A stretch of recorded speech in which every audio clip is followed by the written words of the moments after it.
ಪ್ರತಿ 5 ನಿಮಿಷಕ್ಕೆ ಒಬ್ರು ಹೃದ್ರೋಗಿ ತುರ್ತು ಚಿಕಿತ್ಸೆಗೆ ದಾಖಲಾಗ್ತಾ ಇದ್ದಾರೆ. ಪುನೀತ್ ರಾಜ್ಕುಮಾರ್ ಅವರು ನಿಧನ ಹೊಂದಿದ ಮೇಲೆ 20,000 ರೂಪಾಯಿನೂ ವಾಪಸ್ ಕೊಟ್ಬಿಡ್ತೀನಿ, ತಗೊಂಡೋಗಿ ನೀವು.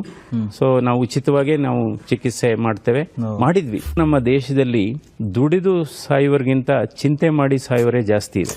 ಹೃದಯ ನಮ್ದಾಗ್ಲಿ ನಿಮ್ದಾಗ್ಲಿ ಅಥವಾ ಬೇರೆಯವ್ರದಾಗ್ಲಿ ಹೃದಯ ಖುಷಿಯಾಗಿರ್ಬೇಕು ಯಾವಾಗ್ಲೂ. ಯಾಕೆಂದ್ರೆ ಹೃದಯ ಖುಷಿಯಾಗಿದ್ರೆ ಮನಸ್ಸು ಖುಷಿಯಾಗಿರುತ್ತೆ. ಸೊ ಮನಸ್ಸು ಖುಷಿಯಾಗಿದ್ರೆ ದೇಹದ ಆರೋಗ್ಯ ಕೂಡ ಚೆನ್ನಾಗಿರುತ್ತೆ. ನಿಜ. ಕೇವಲ ದೈಹಿಕ ಆರೋಗ್ಯ ಮಾತ್ರ ಅಲ್ಲ, ಸಾಮಾಜಿಕ ಆರೋಗ್ಯ ಕೂಡ ಚೆನ್ನಾಗಿರುತ್ತೆ. ಅದಕ್ಕೋಸ್ಕರ ಹೃದಯ ಒಂದು ಅದ್ಭುತವಾದಂತ ಅಂಗ. ಇದು ಮುಷ್ಟಿಗಾತ್ರದ ಹೃದಯಕ್ಕೆ ಬೆಟ್ಟದಷ್ಟು ಕೆಲಸ ಇರುತ್ತೆ. ಅಂದ್ರೆ ಹೃದಯ ಮುಷ್ಟಿಗಾತ್ರ ಮಾತ್ರ ಇರುತ್ತೆ. ಪ್ರತಿ ಒಂದು ದಿನಕ್ಕೆ ಹೃದಯ 1,00,000 ಬಾರಿ ಮಿಡಿಯುತ್ತೆ. ಹೃದಯದ ಬಡಿತ 1,00,000 ಬಾರಿ. 6,000 to 7,000 ಲೀಟರ್ ಅಷ್ಟು ರಕ್ತವನ್ನ ಅದು ಪಂಪ್ ಮಾಡುತ್ತೆ ಬೇರೆ ಬೇರೆ ಅಂಗಾಂಗಗಳಿಗೆ.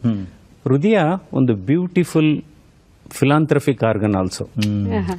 ಅಂದ್ರೆ ತನ್ನ ಆಕ್ಸಿಜನೇಷನ್ಗೆ ತನ್ನ ನ್ಯೂಟ್ರಿಷನ್ಗೆ ಕೇವಲ 5% ರಕ್ತವನ್ನು ಮಾತ್ರ ಬಳಸ್ಕೊಳ್ಳುತ್ತೆ. ಇನ್ನು 95% ರಕ್ತವನ್ನ ಬೇರೆ ಬೇರೆ ಅಂಗಾಂಗಗಳಿಗೆ ಹಂಚುತ್ತೆ. ಸೊ ಅದರ ಸಂದೇಶ ಏನಪ್ಪಾ ಅಂದ್ರೆ ನಾವು ಏನೇ ಇರಲಿ ಅದನ್ನ ಹಂಚಿ ತಿನ್ನಬೇಕು ಅಂತ. ಸೊ ಅದರಿಂದ ಹೃದಯ ಒಂದು ಬಹಳ ಮಹಾದಾನಿ ಅಂತಲೂ ಹೇಳ್ಬೋದು ಹೃದಯ. ಆದರೆ ಇನ್ನೊಂದು ವೈಶಿಷ್ಟ್ಯತೆ ಏನು ಅಂದ್ರೆ ಹೃದಯಕ್ಕೆ ವಿಶ್ರಾಂತಿ ಇಲ್ಲ.